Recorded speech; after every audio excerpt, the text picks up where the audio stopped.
We're going to take a look at several specific elements of Genesis chapter 17 in the Hebrew text. I've posted up in the PDF file my outline of the Hebrew layout of Genesis chapter 17. We're not going to go through all of the text of these 20 plus verses of chapter 17 that you have an opportunity to work through for this week. But I did want to highlight a few elements and just kind of a reminder of some of the basics of Hebrew grammar, syntax, and the structure of the narrative in chapter 17. Now, chapter 17, verse 1 begins with the Vayehi, and we've talked about this. There are several ways in which a new segment or a new story in a longer narrative sequence is commenced. Back in the beginning of chapter 15, we had the one on Acharim Hadevarim, after these things, Ha'ela on the end, Hadevarim, Ha'ela. After these things, here Vayehi, and it came to pass. And again, as we would see, that there has been 13 years, as we read, continuing on in verse 1, Abraham was a son of Teshaim Shana, V'Tesha Shanim. Now, this is a good reminder about how Hebrew numeration, it kind of goes against our logic in that when you have the plural form of Tesha you have in the second part, but if you have the plural form, you use the singular year, Shana. So, Tishaim, and again, the way you give age means that you're a son of, you have been a person, or if it's like with Sarah, an unusual, Bat, for daughter of so many years. And again, we're given the age of Sarah in narrative as well. But when you come to single digits, starting with the number 3, if it's just 1, it would be, you wouldn't have, you just have Tesha, Shana. 2, you would have a dual ending, Shanayim, and then 3, it would be Shalosh Shanim. So you have a plural used with single digits, 3 through 9. But in the plural forms, so if it was like 20 years, 10 is Esser, Esrim is the plural, it would be Esrim Shana, 20 year, but we translate in English as years. But so 90 and 9 years of age when this new covenant promise is laid out again as God, second half of the verse, appears, Yahweh God appears to Abram and said to him, Ani El Shaddai. Again, we have the use of Shaddai. In the ancient world, in the land of Canaan this time, there is a reference to a group of gods called the Shaddaim, a plural form, but they're simply what we would translate the mighty ones. And this is often translated God Most High, but emphasizes, again, in this text, the use of the name. God says, I am the most powerful. I am El Shaddai, the powerful God who is able to bring about amazing miracles. And again, the miracle of the birth of a child to be named Isaac, to the aged Abram and Sarai at this point, where their names have been changed. So, the introduction of the Almighty, omnipowerful, omnipotent God, El Shaddai. And then we have the 2 imperative forms which follow that then outlines responsibility to Abraham. So God is the initiator of the covenant. He is the guarantor of the covenant. But the life of Abraham is to continue to be played out in fully walking before God blamelessly, Hamim, completely, totally putting his trust in God. He is now to be revealed. You've got to trust me. I realize that it's been over 20 years since you left the land of your forefathers to come to the land of Canaan. But I am the mighty God who is able to do amazing things. A son will be born, Isaac. As a result of this covenant promise that I am in the process of making to you at this point, but I want you to be faithfully walking before me in complete, total faithfulness. To be Hayeh, Amin, to be complete in your faith in walking before me in these coming days for the remainder of your life. So, then verse 2, Etana Bariti, Beini Ubeinacha. I will give it. I will put it into place. Again, utilizing the pal imperfect, first singular with that cohortative ending, Etana, God's promissory statement. I will give it my covenant. I will establish it between me and between you. That's what you do. We use between once in our language. In Hebrew, you use bain twice in this distributive fashion. And then he says, I will arbe, a Hifil form from Rabbah. Likewise, I will multiply you with exceeding greatness or magnitude. Me'od me'od. Several places we have that repetition of me'od highlights God's ability to do some pretty amazing work in establishing and ensuring his covenant, supplying the needs of his people, and so many ways that is coming to fruition in the life of the aged Abram and Sarai. So, what does Abram do? He bows down, falls to the ground, falls upon his face, verse 3. Falls upon his face as God has appeared to him in this honorific fashion. Sometimes another word is used, the chava word, to fall prostrate for is often translated worship. But first you fall on your face in an act of paying homage, giving honor to God, and upon Abraham's bowing down to the ground, God speaks to him.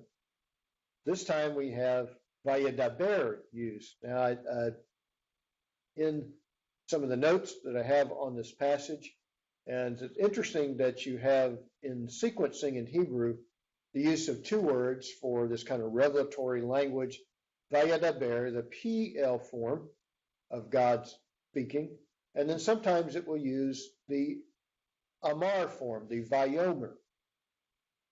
And in many cases where you have these two forms being used in the same context, Vayadaber will be the initial statement, verb form, and Vayomer will be the secondary. I call this a primary and secondary status in the use of these two terms for, again, divine speech.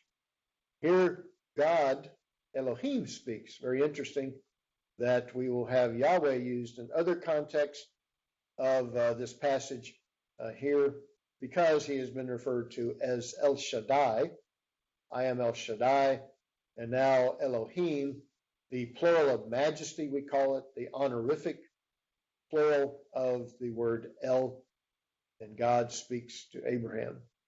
And he says, I, behold, my covenant is with you, and you shall be a father of Hamon Goyim, multitude of nations.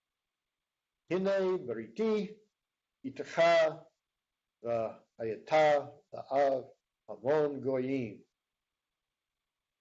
Abraham, believe it or not, you are going to father, eventually in history, a multitude of nations, nations that will be blessed through your progeny. So, this gradual unfolding of divine speech, the use of the word covenant. I am giving a covenant, establishing a covenant, putting it into place. And then he says, behold, my covenant is with you. And the idea again of the covenant call from Genesis 12 onward is that it is designed to bless the nations. Here, Abram, a father of many nations, and of course in the following verse, we have the name shift. Again, name shifts, they're highlighted in your commentaries, are done in revelatory history to identify either place names, updates of names. A city might be known as one thing in one generation, hundreds of years or a millennium later, known by a different name. But in changing the names of individuals, it means a significant shift in the relationship between God and that person. Of course, a more dramatic, Avram can mean father, an exalted father.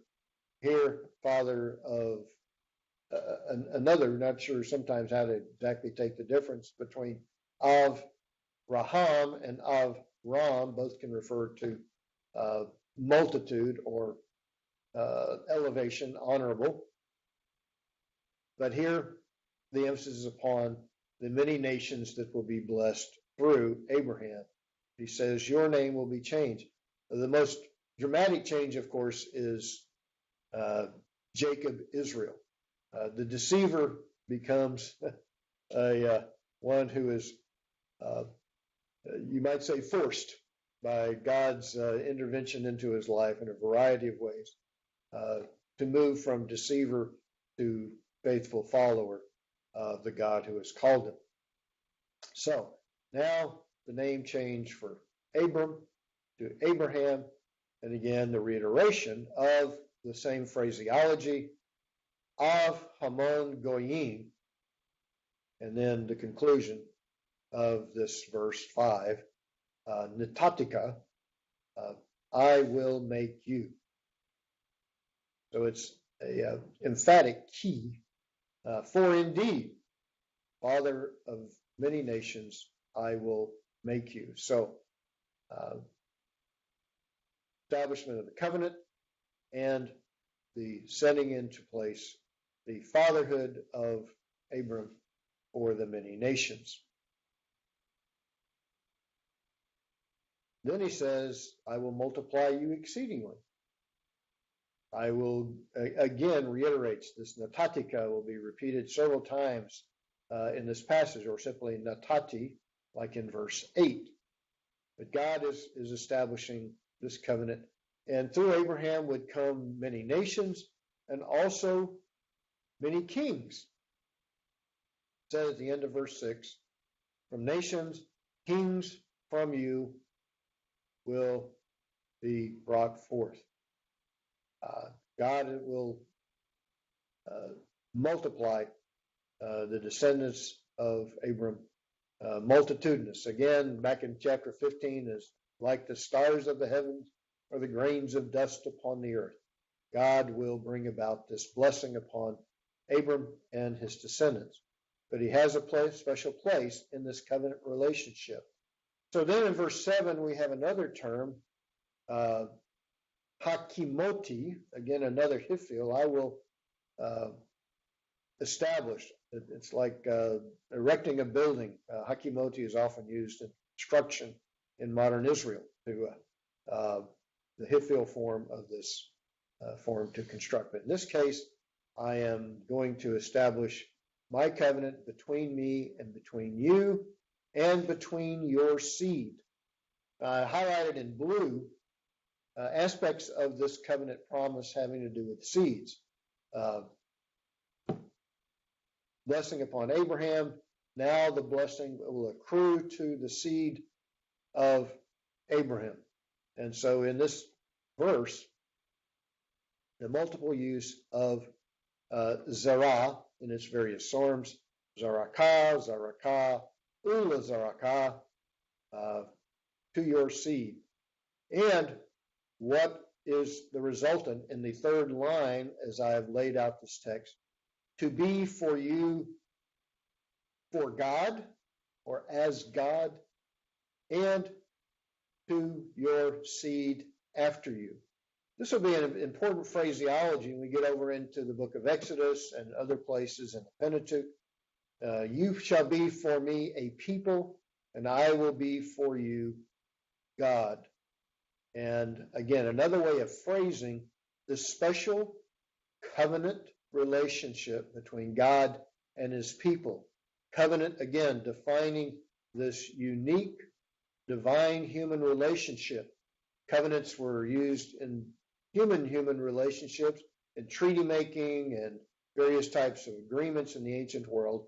But that same phraseology, the terminology, that God is implementing a divine human covenant relationship that will be defined in future details, of course, in the Mosaic covenant. What then is the Mosaic covenant? It's that which defines Israel as a unique people. We do certain things, from agricultural to purity practices, to how we make our fabrics, to how we build our houses, plant our crops. We do things in a unique way that God has prescribed. So, but here the covenant relationship is emphasizing the future progeny. Again, over and over again, throughout chapter 17, your seed, your seed, your seed, continues in verse 8. And again, that Israel was of a special relationship, and that God was going to be the one who would also honor his promise of the land. So in verse 8, we have to your seed after you this land of your sojourning. Abram, you're to be walking faithfully, completely faithful throughout the land, being that blameless, faithful individual. And as you're sojourning through this land, you're just a sojourner now. A reminder that, again, like in the New Testament, this is not our home. God has put us on the earth with a purpose. He has called us for a purpose. That our ultimate home is in the presence of his divine realm in the heavens. But as you're sojourning in this land, it is to be a promissory element for the future. And in that land, this is an eternal promise, the Achuzat. And I will be to them, your future generations, your seed, Lelohim, for a God. I will be as God to all the generations, that my covenant promise shall continue throughout generations. God has promised to be with Abram, now Abraham, from the beginning, and he will be with him, even though it takes some time to fully realize all of the elements of God's promises at times, as we experience on our own Christian lives. God's promises are always there, and God's timing is also part of this divine promise. And so the life of Abraham is really one to utilize sometimes illustration of how we should faithfully follow, even though it seems like parts of God's promises aren't coming to full fruition in our lives. Sometimes it takes days, months, or even years.